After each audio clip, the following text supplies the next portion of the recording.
आपको हंसी आएगी कथा, चलो आ जाए तो आ जाए, सुना देते। ये 16 दिन का महालक्ष्मी की उपासना का व्रत होता है, पंचांग में लिखा रहता है। तो उड़ीसा बंगाल क्षेत्र में आज भी वो व्रत खूब होता है, उड़ीसा क्षेत्र में खूब होता है। तो लक्ष्मी जी 16 दिन घूमती हैं, जिसके घर में बहुत पवित्रता हो, बहुत गंदगी ना हो, स्वच्छ हो, सुंदर हो। लक्ष्मी जी जिन चीजों को देख के खुश होती हो तो लक्ष्मी जी वहां चली जाती है। तो लोग सवेरे रंगोली बनाते हैं, दीपक जलाते हैं, कदली खम्भ आरोपित करते हैं, मंगल कलश रखते हैं, धूप रखते हैं, लक्ष्मी जी का आह्वान करते हैं। श्री जगन्नाथपुरी की लीला है। लक्ष्मी जी घूम रही थी तो उन्होंने पंडा पुजारियों को तो देर तक सोते देखा और कहा कि ये सब हमारे लायक नहीं है। एक जगन्नाथपुरी का एक स्वपच था, झाड़ूदार, वो उसके घर में बहुत भक्ति थी जगन्नाथ जी के प्रति। मंदिर में तो नहीं जाते लेकिन बड़ी जगन्नाथ जी के प्रति उनकी भक्ति। भैया गाय के गोबर से लिपा हुआ घर, तुलसी का बगीचा लगा हुआ है, सुंदर गाय खड़ी है घर में, बड़ी पवित्रता और बहुत गरीब नहीं। तो उसने मंगल कलश वगैरह सब रखे थे और बड़ी सात्विकता से कुछ चावल का कुछ बना करके लक्ष्मी जी का रो करके कि हे लक्ष्मी जी, तो बहुत गरीबी नहीं है, पुरुषोत्तमपुरी में रहती हूँ मैं, बहुत निर्धन हूँ, हे माता हमारे दिए हुए पदार्थ को स्वीकार करें। तो लक्ष्मी जी घूम रही थी, जगन्नाथ जी की घरवाली वो घूम रही थी वहाँ। उन्होंने कहा ये ठीक है। उसके यहाँ चली गई लक्ष्मी जी, प्रकट हो गई और बोले खूब खिलाओ हमको, जो बनाया सो खिलाओ। भावना से निवेदन नहीं, हमें प्रत्यक्ष भोग लगाऊंगी। लक्ष्मी जी ने भोग लगाया। आजकल चिकित्सक लोग कहते हैं कि थोड़ा घूमना चाहिए सवेरे सवेरे, उससे स्वास्थ्य ठीक रहता है। हम तो नहीं मान पाते चिकित्सकों की बात, आलसी और प्रमादी होने के। वैसे घूमना तो चाहिए, अच्छी बात है, घूमना चाहिए। हम भी कभी कभार साल 6 महीना में घूम लेते हैं इकट्ठा, रोज रोज नहीं घूम पाते हैं। तो दाऊ जी को भी बता दिया होगा कि बहुत भात खाते हो, थोड़ा घूमा करो। तो दाऊ जी घूम रहे थे महाराज जी, दाऊ जी ने देख लिया कि मेरे भाई की पत्नी, मेरे घर की बहू, वो तो अमुक के घर में और जय सिया राम कर रही है, सिया हरि नारायण गोविंद। दाऊ जी ने देख लिया, दाऊ जी को बड़ा खराब लगा। जेठ जी है ना, जेठ जी को बहुत खराब लगा। बता, हमारे वसुदेव जी की नाक कट गई, पूरे यदुवंश की नाक कट गई, बताओ यहाँ भोजन कर रही है। तो जगन्नाथ दाऊ जी थोड़े से, बलभद्र महाप्रभु थोड़े से अनमने से थे, रुष्ट थे। अच्छा, जगन्नाथपुरी में लक्ष्मी जी ही पवाती है ठाकुर जी को नित्य। सेवा, पाक सेवा जो है ना लक्ष्मी जी की, वो अपने हाथ से बना करके पवाती है। एक बड़े रहस्य की बात बताएं, ये सब तमाशे में बताने वाली चीज नहीं है। जगन्नाथ जी के जो सुवार हैं, रसोईया हैं, ब्राह्मण, उत्कल ब्राह्मण, उनको सुवार कहते। जो जगन्नाथ जी के रसोईया हैं वंश परंपरा से, वो भाव राज्य में अपने को जगन्नाथ जी की गृहिणी मानते हैं। रसोई घर में बैठेंगे तो हम जगन्नाथ जी की गृहिणी है, इस भाव से रसोई बनाते। आज भी महाराज जी मनुष्य नहीं बनाता है, इतने रूपों में लक्ष्मी जी ही जगन्नाथ जी का पाक सिद्ध करती। तो दाऊ जी थोड़े अनमने से रहे, बोले नहीं, अपने चुप रहे, गुम सुम रहे, नाक मुंह चढ़ाए रहे। अब भोग का समय आया। जगन्नाथ जी ने कहा, दादा मन नहीं हमारा खाने का, आप नहीं पाएंगे तो मैं कैसे पाऊंगा? बोले तुम्हारी इच्छा, पाओ न पाओ, हम तो नहीं खाएंगे। अरे आप नाराज हो? नहीं, नाराज हो के क्या करेंगे? अब हमारा तुम्हारा, तुमको छोड़ के जाएंगे भी कहाँ? नहीं, बात तो जरूर भैया, तुम्हें हमारी शपथ है, बताना पड़ेगा। दादा क्या बात? तो क्या बताएं? इसके हाथ का खाने लायक है? लक्ष्मी जी ने कहा, इसके हाथ का खाने लायक है। आज हमने अपनी आंखों से देखा है, हम को घर में खा रही थी बैठ के, हमारे कुल खानदान की इज्जत का कुछ भी ध्यान नहीं रखा, नहीं खाएंगे।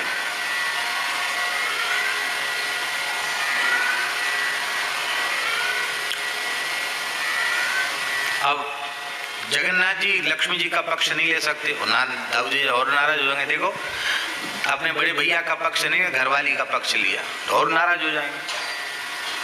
तो ठाकुर जी ने यही कहा, कहो देवी दाऊ दादा झूठ तो बोलते नहीं, क्या बात है? हाँ मैं गई थी, वो भक्त हैं, हमने पाया। जगन्नाथ जी बोले ठीक है, तो अब आप दादा नहीं पा रहे तो मैं नहीं पा सकता। लक्ष्मी जी ने कहा ठीक है, आप दोनों राजी, आपकी राजी। तो जब आप हमारा हाथ का छुआ बनाया पाएंगे ही नहीं तो मैं जा रही हूं। क्या कहा लक्ष्मी जी ने? मैं जा रही हूं।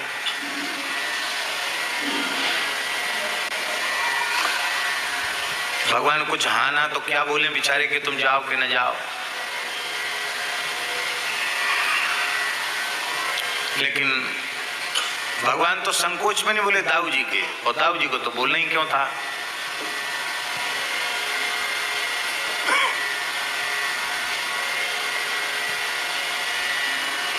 दाऊ जी को तो महाराज जी बोलना ही नहीं था। दाऊ जी बोले नहीं, ठाकुर जी भी नहीं बोले। लक्ष्मी जी ने कहा मौनम स्वीकृति लक्षणम। लक्ष्मी जी भगवान मौन रह गए, इसका मतलब हम दोनों, हमारा मन, हमसे मन भर गया इनका, अब हमसे इनका मन भर गया है। अब इन्होंने कह दिया कि अब क्या कहें, जाना हो जाओ। लक्ष्मी जी ने प्रणाम किया, कहा जो भी भूल बनी तो क्षमा करना, अब हम जा रहे हैं।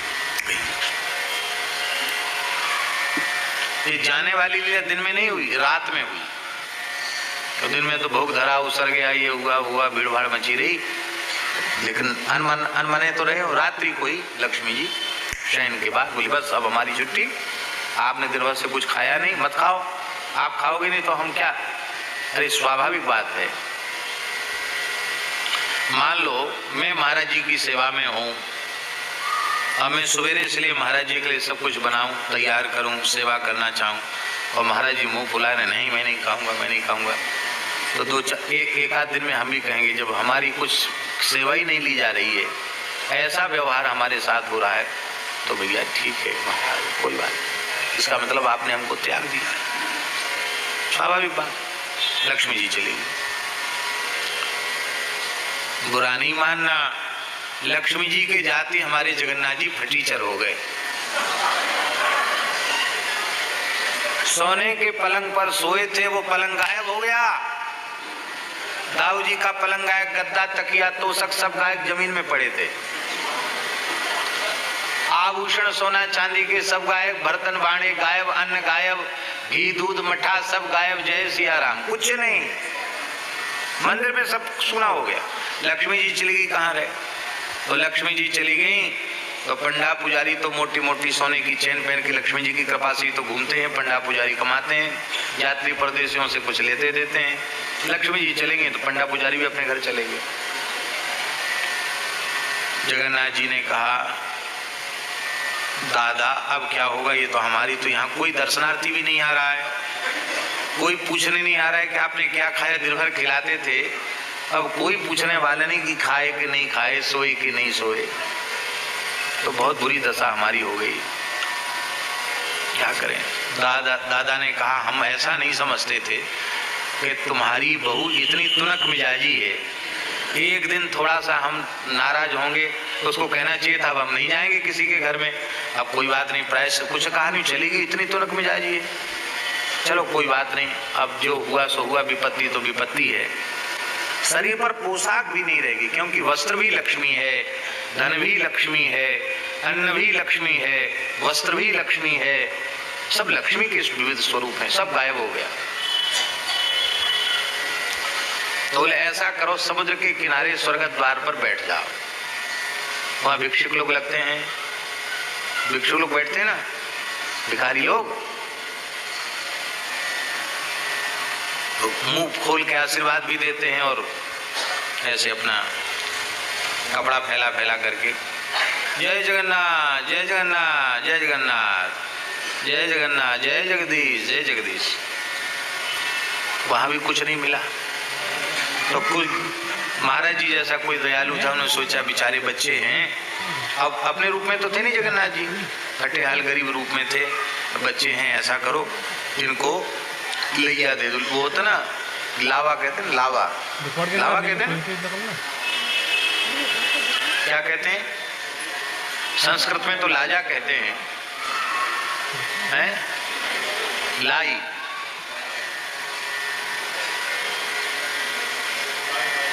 लाई तो समझ रहे ना आप लोग? नहीं, चावल की लाई, लावा जिसको कहते हैं, जैसे दिवाली में खील बतासा सब बढ़ता है ना, वो लाई, लाजा है, हाँ धान का लावा। तो उसको दया आई तो दोनों भाइयों के फटे से अचला के कपड़े पर एक एक मुट्ठी डाल दिया। अब डाल दिया तो बड़े प्रसन्न हुए कि चलो कुछ खाने को मिला तो सही। अब लक्ष्मी जी से तो सब डरते हैं, लक्ष्मी जी ने तुरंत पवन देव को आज्ञा दी, उड़ा ले जाओ इसको। हवा इतनी तेज की, समुद्र की हवा चली, वहां हवा तो चलती है समुद्र के किनारे, वैसा झोंका आया कि सब लाई पता नहीं कहां की कहां उड़ गई। बोले तो लक्ष्मी जी का प्रकोप है, सब समझ गए, तो पीछे पड़ गई हमारे, तब क्या करें? बोले ऐसा है, आखिर तो अपने घर की बहू है, मना लेते हैं, कोई बात नहीं। मनाने में तो हमारे ठाकुर जी चतुर है ही है। जयदेव महाप्रभु कहते कि इति चटुल चाटु पटु चारु मुरुवई ऋणो राधिका मधि बचन जातम जयति जयदेव कवि भारती भूषितम माननीय जन जनित शातम। क्या कहना, माननीयों को मनाने में हमारे श्री ठाकुर जी बड़े चतुर। ये मनाने की विद्या में पीएचडी डिलीट करके गए हैं यहाँ से, ब्रजभूमि से। मनाने की जो कला है ना, इसमें पीएचडी डिलीट से भी ऊपर कोई उपाधि होती होगी, वो सब करके ठाकुर जी यहाँ से गए। बोले दादा आपकी प्रतिष्ठा तो यथावत रहेगी, आप चिंता नहीं करो, आपने अब कह दिया है कि उनको मना लेना, अपने घर की बहू है, तो चलो पहले बहुएं खोजते हैं, कहाँ है बहू? श्री क्षेत्र है, लक्ष्मी जी का क्षेत्र है, पुरुषोत्तमपुरी है, कहाँ जाएंगी? घूमने लगे। तो जिस झाड़ूदार के यहाँ लक्ष्मी जी की कृपा हुई थी, वो जगन्नाथ जी की अनन्य भक्ता थी महाराज, उसके घर में बड़ा ऐश्वर्य था। लक्ष्मी जी विराज जाए उसके घर में, ऐश्वर्य की क्या कमी? ओ महाराज क्या कहना, सारा ठाट बाट उसका था। और वहां फिर कोई नहीं विचार कर रहा था क्या, वहीं सदावर्त बट रहा था, वहीं सब कुछ मिल रहा था। तो बोले चलो भैया भूख तो लगी है, अब यहीं चलो, यहीं पाओ। जगन्नाथ जी ने थोड़े से ऐसे हाथ दबा के कहा यहीं तो पा रही थी, तब आप नाराज हुए थे। अरे बोले कोई बात नहीं, आपने चलो। हाँ हो गए तो हो गए नाराज, अब उसी बात को लिए बैठे हैं, चल वहीं चलते हैं। भाई रुष्ट होने का हेतु क्या? यही तो हेतु था, आप यहीं चल रहे हो। हाथ दबा दिया, कोई बात नहीं चलो। भीतर से रुक्मिणी जी ने देख, लक्ष्मी जी ने देख लिया, आखिर तो उनके प्राण जीवन धन है, लीला ही है उनकी। उन्होंने उसको कहा, उनकी जो भक्ता थी उसको कहा इनको यहाँ मत देना, इनको आदर पूर्वक भीतर ले आओ। नहीं आप यहाँ नहीं, आप भीतर चलिए। क्यों भीतर क्यों चले? बोले हमारी मालकिन जो है ना वो बुला रही है, हम तो तुम्हारी मालकिन को पहचानते नहीं। बोले आप नहीं पहचानते, वो आपको अच्छी तरह से पहचानती, आप भीतर पधार।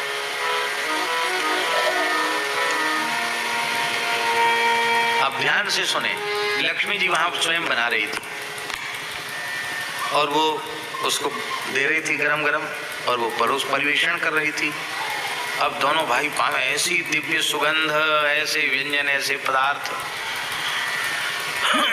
दाऊ जी ने कहा कि ये तो बहू के हाथ का भोजन मालूम पड़ता है। कहा दादा स्वाद तो वही है।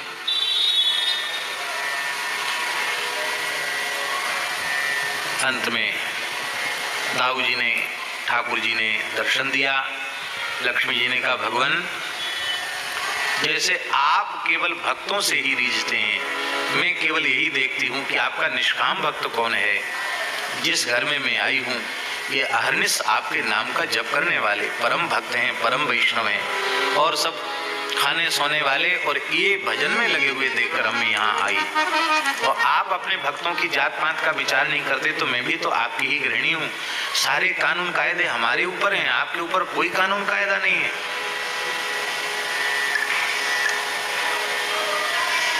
अब मैं मन तो रही हूँ पर कुछ शर्तों के सहित। बोलो भक्तवत्सल भगवान। एक तो बिना शर्त राजीनामा होता है और एक सशर्त राजीनामा होता। बोलो भक्तवत्सल भगवान की। तो आज से श्रीपुरी क्षेत्र श्री क्षेत्र माना जाएगा। एवं अस्तु। जगन्नाथ जी को श्री क्षेत्र कहा जाता है, लक्ष्मी जी का क्षेत्र है। दूसरा वरदान मांगा, आज से आपके प्रसाद में किसी के साथ कोई भेद नहीं होगा। मनुष्य मात्र एक पंक्ति में बैठकर प्रसाद पाएंगे, ऊंच नीच का किसी को कोई दोष नहीं लगेगा। अन्य क्षेत्रों में साधन करने से मोक्ष होगा, श्री क्षेत्र में आकर आपका प्रसाद ग्रहण कर लेने से जीव संसार चक्र से मुक्त हो जाएगा। प्रसाद मात्र से मोक्ष हो जाए। एवं अस्तु। मैं आ रही हूँ पालकी में बैठ के, स्वागत की तैयारी करो हमारी। महाराज जी लक्ष्मी जी आ रही हैं, इतने से ही मंदिर चकाचक हो गया, सोना चांदी फिर आ गया, ठाकुर जी चकाचक हो गए। और फिर जगन्नाथ जी ने भी, दाऊ जी ने मिलकर रसगुल्ला बनाया और लक्ष्मी जी को पवाया। आज भी पवाया जाता है, लक्ष्मी जी की डोली आती है और जगन्नाथ जी रसगुल्ला खिला खिला करके लक्ष्मी जी को भीतर ले जाते हैं। पूरी की लीला है।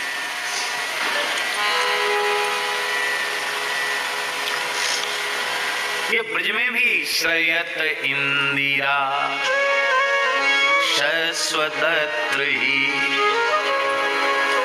श्रयत इंदिरा शश्वतत्र ही। लक्ष्मी जी यहाँ निवास है। तत आरभ्य नंदस्य ब्रजः सर्व समृद्धि।